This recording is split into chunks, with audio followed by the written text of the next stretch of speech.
Friends, RMSS விழாக்கு உங்களை அன்புடன் வரவேற்கிறது.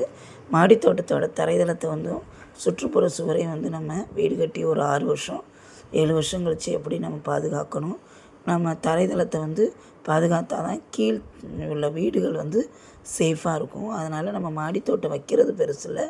முதல்ல தரைதளத்தை பாதுகாப்பாக கூலிங் பெயிண்டோ அடிச்சுட்டு நம்ம அந்த தோட்டம் வைக்க ஆரம்பிக்கணும். பாருங்கள், இது ரொம்ப மோசமாக இருந்துச்சு. இந்த சுற்றுப்புற சுவர் சின்ன சின்ன கீறல்கள் ஓட்டைகள்லாம் இருந்துச்சு. அது ஃபுல்லாக ஒயிட் சிமெண்ட் வச்சு அடிச்சுட்டு, அதுக்கப்புறம் தரைதளத்தில் லேசாக அந்த வீடியோவில் பார்த்தீங்க வெள்ளை வெள்ளையாக இருந்தது.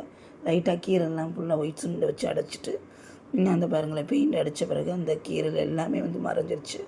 ஃபஸ்ட்டு ப்ரைமர்னு சொல்கிறாங்க, ஃபஸ்ட்டு கோட்டு. இது நம்ம மேலே அடிக்கக்கூடிய கூலிங் பெயிண்ட் உரியாமல் இருக்கிறதுக்கு ப்ரைமர் ஒரு கோட்டிங் அடிக்கிறாங்க.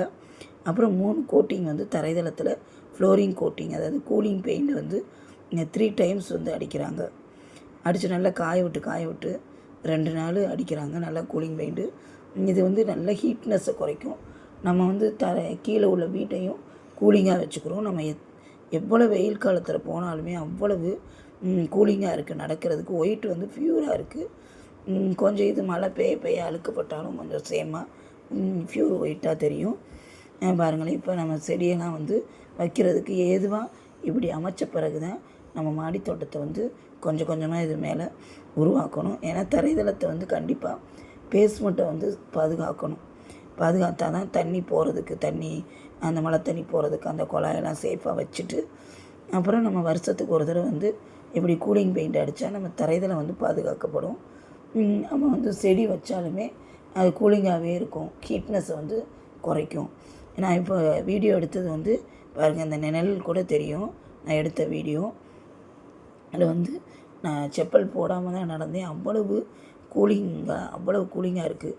என்ன கொஞ்சம் கஷ்டம், நம்ம வருஷத்துக்கு ஒரு தடவை மிடில் கிளாஸோ இல்லை லோயர் கிளாஸோ இருந்தால் நம்ம என்ன பண்ணணும், கொஞ்சம் காசு சேர்த்து வச்சு தான் கடனோடனே வாங்கி என்ன பண்ணணும், இந்த கூலிங் பெயிண்ட் அடித்து விட்டோம்னா சேஃபாக இருக்கும். அதே மாதிரி இரும்பு கேட்டையும் பாதுகாக்கணும். நம்ம ஒரு வருஷத்துக்கு ஒரு தடவை 8 மாதத்துக்கு ஒரு தடவை அந்த ஓட்டை உடசெல்லாம் துருப்பிடிச்சதெல்லாம் நல்லா எடுத்து விட்டுட்டு, இந்த ரப்பம் அடிப்பாக நல்லா சுரண்டி விட்டுட்டு, அந்த இரும்பை ஃபுல்லாக துருப்பிடிச்சது ஃபுல்லாக சுரண்டி விட்டுட்டு மேலே அதே பெயிண்டிங்கை நம்ம அடிப்போம்.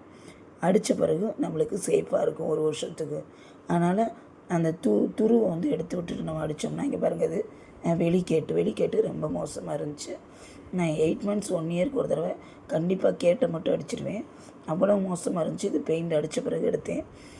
நம்ம தரைதளத்தையும் வீட்டுக்கு மின் கதவு இரும்பு கேட்டு இதெல்லாம் நம்ம என்ன பண்ணணும், வருஷத்துக்கு ஒரு தடவை கண்டிப்பாக என்ன பாடுபட்டாலும் நம்ம அந்த கனமாக நம்ம போட்டிருப்போம் இரும்பலாம் நல்லா பெயிண்ட் அடித்து நல்லா நீட்டாக வச்சுக்கிட்டா நம்ம காலங்காலமாக நம்ம வேறு கேட்டு மாற்ற தேவையில்லை. அது நம்ம கண்டிப்பாக அதை பராமரித்து நம்ம கொண்டுக்கிட்டே வரணும். நான் வீடை கட்டிட்டோம், கடனும் வாங்கிட்டோம், கடனை முடிச்சிட்டோம் அப்படின்னு ஒருத்தங்களாம் அப்படி பார்க்கவே மாட்டாங்க. உள்ள விரிசல் அடைஞ்சு கிடக்கும் மாடியில். அதேமாதிரி கேட்டு அப்படியே உதிர்ந்து போயிருக்கும். அவ்வளோ கனமாக போட்டிருப்போம். இப்போ விலைவாசி விற்கிறதுக்கு நம்ம மறுபடியும் கேட்டு மாற்றியெல்லாம் அமைக்க முடியாது.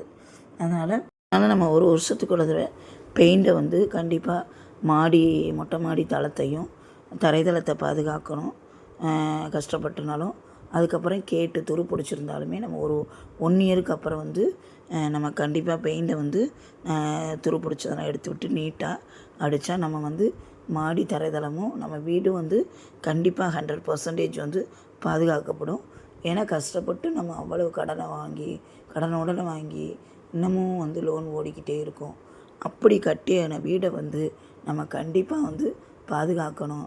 அதேமாதிரி எல்லாருமே மாடித்தோட்டம் இல்லாதவங்க இருக்கிறவங்க எல்லாருமே மாடியை கண்டிப்பாக கூலிங் பெயிண்ட் வச்சு கூலிங்காக வச்சுக்கிறவங்க பாதுகாப்பாக தரைதளத்தை பார்க்கணும்.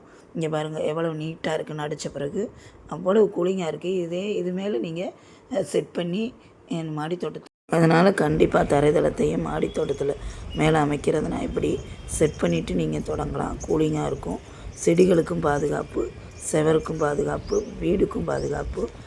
கேட்டு ஒரு வருஷத்துக்கு ஒரு தடவையும் அந்த துருப்பிடிக்காமல் இருக்க பெயிண்ட்டும் அதுமாதிரி தரைதளத்தையும் பாதுகாத்து நம்ம வீடை எல்லாருமே பாதுகாப்பாக வச்சுக்கோங்க. மாடித்தோட்டத்தையும் நம்ம சேஃபாக இதில் வச்சு அமைச்சிக்கிறலாம். இந்த பதிவு உங்களுக்கு பிடிச்சிருந்துச்சுன்னா லைக் பண்ணுங்கள், ஷேர் பண்ணுங்கள், கமெண்ட் பண்ணுங்கள், சப்ஸ்கிரைப் பண்ணுங்கள். ப்ளீஸ் சப்ஸ்கிரைப் பண்ணிவிட்டு ஆல்ன்ற பட்டன் அமைக்கி அந்த ஆப்ஷன் வந்து டெய்லி வந்து உங்களுக்கு நோட்டிஃபிகேஷனாக வரும். நன்றி, வணக்கம்.